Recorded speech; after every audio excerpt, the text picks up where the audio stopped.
I mean, if McLeod, Pinckney, and Quarterman were working together, we wouldn't have created the striker position.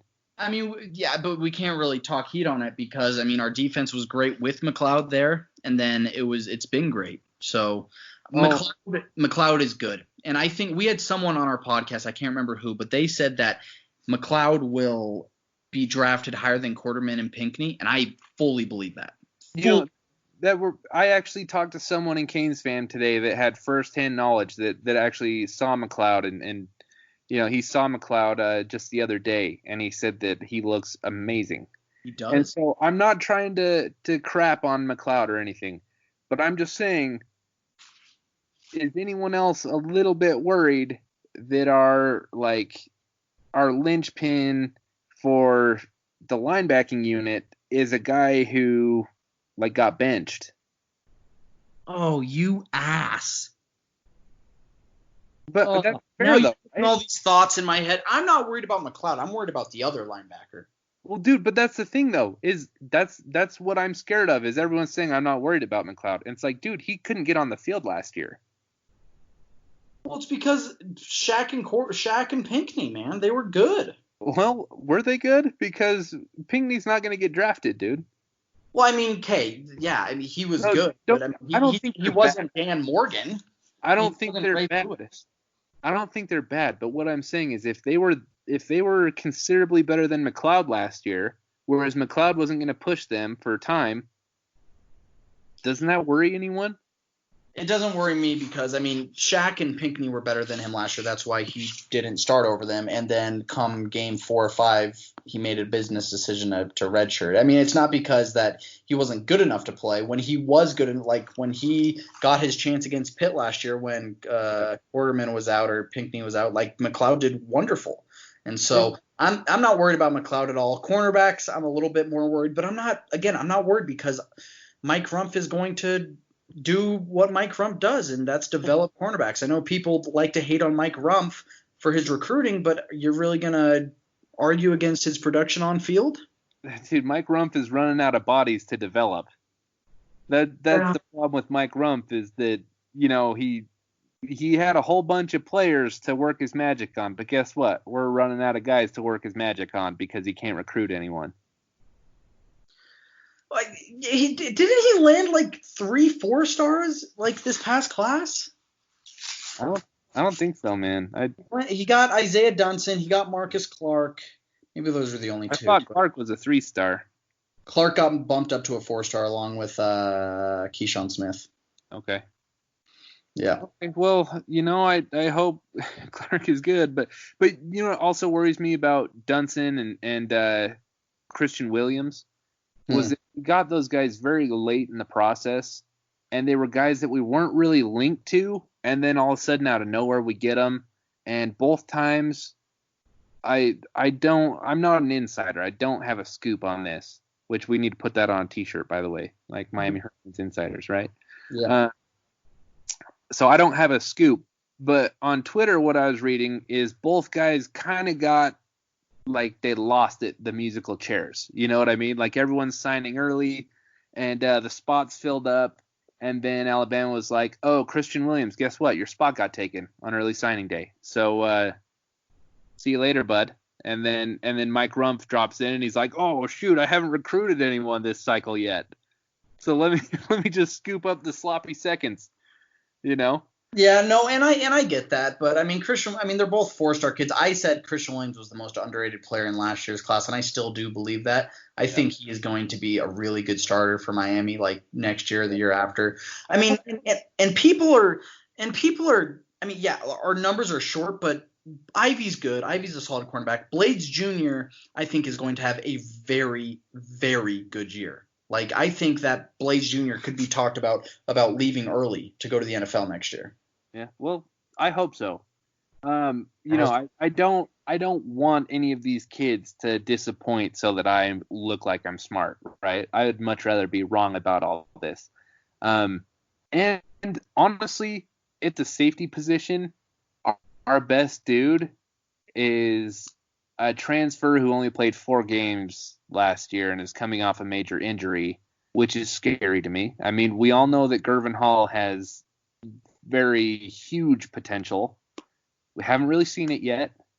And, Bubba, also huge potential, but unproven. So the fact that we lack experience and legitimate production at so many groups, and defensive tackle included, man. I'm not letting Nesta get off the hook here. Dude, Nesta's getting pushed by Jordan Miller and John Ford. Nesta was supposed to be the second coming of Warren Sapp, and instead he's the second coming of Joe Schmo, just any random guy who's ever been here.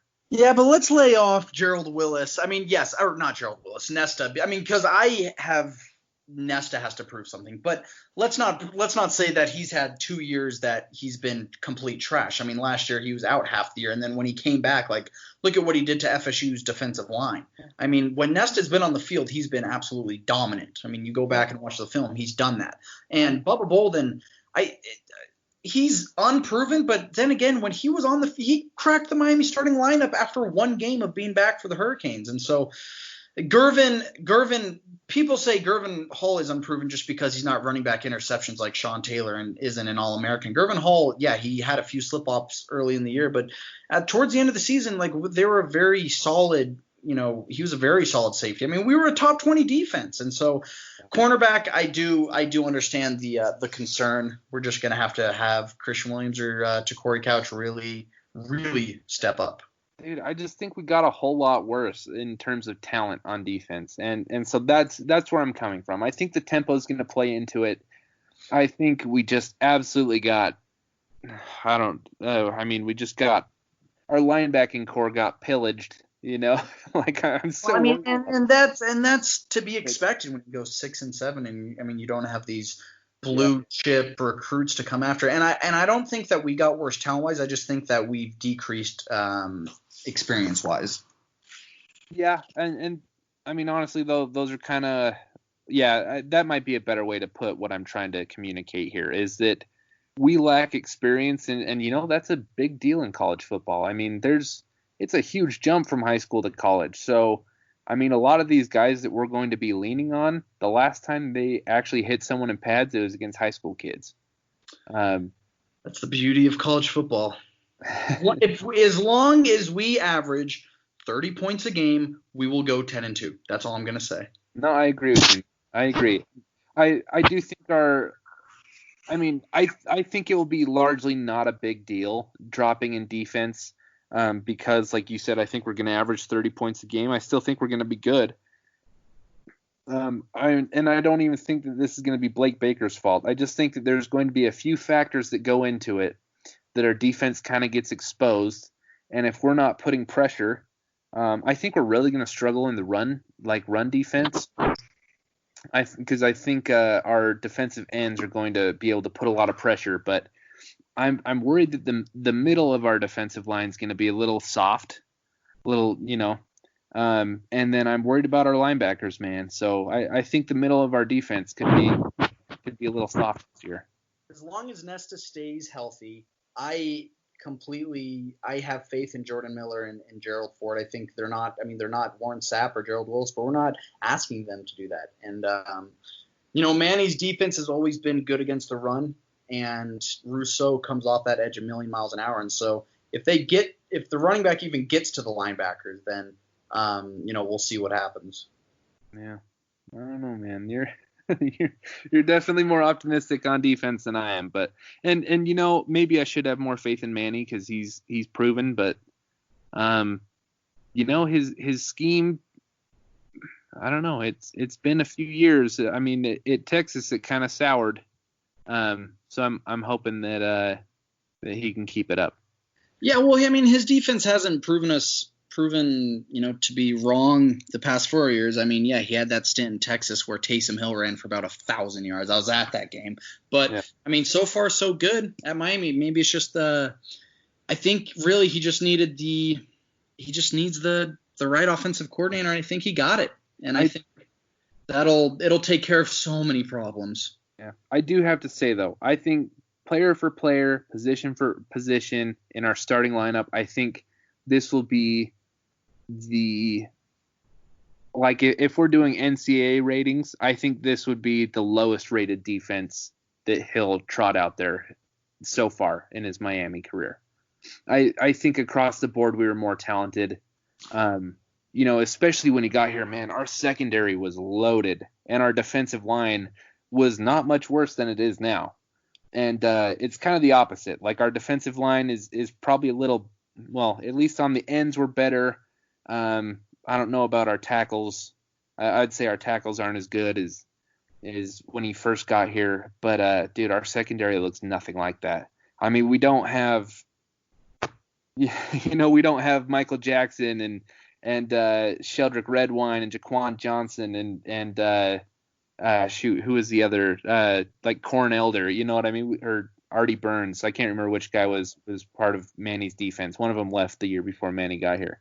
Well, I mean, going into 2017, we didn't even know that Sheldrick Redwine. I mean, he just had switched over from corner to safety, and then we didn't know that Jaquan Johnson would be the guy who he is. We didn't know Michael Jackson was going to be the guy that he is, and so I think we're going to see one of those guys step up this year, and I think it's going to be guys like Gervin Hall and Al Blades Jr. And so, I mean, there's always going to be question marks, but man, he was able to answer the question when he first got here, and he proved that he could build a top 20 defense and consistently keep a top 20 defense at Miami. And so I really don't think it's going to be – I've never worried about the Hurricanes defense like in my life, honestly. And so I really just don't think it's going to be that much different. I just want to see points. That's the only thing.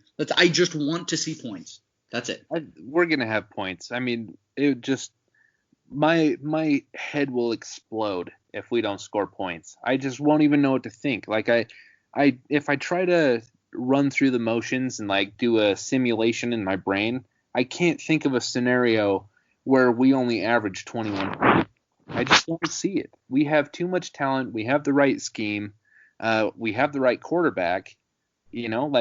I think De'Aaron King just running the ball 30 times and averaging 140 yards rushing a game, I think just that can score 28 points a game. Let's hope. And then throwing Cam Harris and Jalen Knighton and Brevin Jordan and D. Wiggins, and there's no friggin' way that we don't score 28 points a game. Oh, let's hope, man. Let us pray. I will tell you this much. If we get to the end of the year and we only average like 21 points a game, I'm going to light myself on fire. I'm going to get on Instagram Live, and I am going to set myself ablaze. Anything less than 30 points, I will be very disappointed. Yeah. But anyway, I mean, we got another episode coming up on Thursday. Yeah. We're talking to Burgess Owens. He is a former Miami Hurricane, one of the first great Miami Hurricanes. He played in the early 70s at the U, first-round draft pick, and he won a Super Bowl with either the Oakland or Los Angeles Raiders. I think it's LA at the time, yeah. Yeah, and now he is running for office here in the state of Utah. So we are excited to chat it up with him on Thursday. Yeah, it should be exciting. I hope it happens. He is a busy man because he's campaigning for political office. So there's a chance it might fall through, but we got our fingers crossed here, and he's committed to me via DMs. So he said schedule permitting. So hopefully that works out for us. Cool. Well, until then, go Canes. Go Canes, man. This has been the Fours Up Podcast. Remember to like and leave a comment to help our podcast grow. Follow me on Twitter at